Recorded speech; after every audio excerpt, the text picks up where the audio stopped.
ஸ்ரீலங்கா மற்றும் அயர்லாந்துக்கு இடையிலான 2020 world cup மேட்சில் கொழும்பில் நடைபெற்றது. இதில் டாஸ் வின் பண்ண அயர்லாந்து கேப்டன் ஸ்டெர்லிங் முதலில் பவுலிங்கை தேர்வு செய்தார்.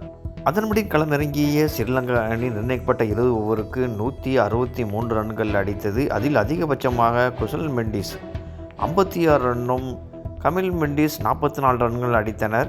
நிஷங்கா 24 ரன் அடித்தார். மற்ற பேட்ஸ்மேன்கள்லாம் யாரும் ஒழுங்கான ஒரு பேட்டிங் பெர்ஃபார்மன்ஸ் கொடுக்கல. குசல் மெண்டிஸ் நல்ல ஒரு அற்புதமான விளையாடி கடைசி வரை அவுட் ஆகாமல் இருந்தார்.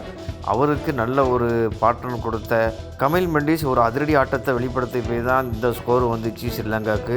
இறுதியில் ஸ்ரீலங்கா 163 ரன்னுக்கு 6 விக்கெட் போயிடுச்சு 20 ஓவருக்கு. 164 ரன்கள் அடித்த வெற்றியுடன் களமிறங்கிய அயர்லாந்து அணி 19.5 ஓவரிலேயே 6 விக்கெட் ஆனது. 143 ரன் தான் கடைசியில் அடித்தது.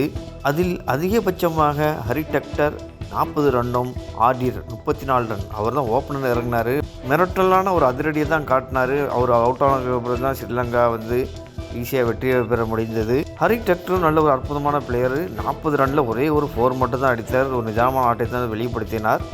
அசரங்கா மற்றும் திக்சனா 3 விக்கெட் எடுத்தனர். அசரங்கா அவர் வீசிய முதல் பந்திலேயே அவருக்கு காலில் பிடிப்பு ஏற்பட்டும் அந்த வழியும் பொருட்படுத்தாமல் ஒரு அற்புதமான பவுலிங்கை வீசினார் அசரங்கா.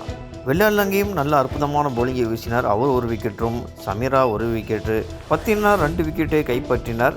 ஸ்ரீலங்காவுடைய பவுலிங் அட்டாக்கை தாக்குப்பிடிக்க முடியாமல் 143 ரன்னுக்கு ஆல் அவுட் ஆனது அயர்லாந்து. இந்த 2020 வேர்ல்டு கப் ஸ்ரீலங்கா மேட்ச் ஸ்ரீலங்காவில் தான் நடக்குது. கண்டிப்பாக இது ஸ்ரீலங்காவுக்கு ஒரு ஃபேவரு.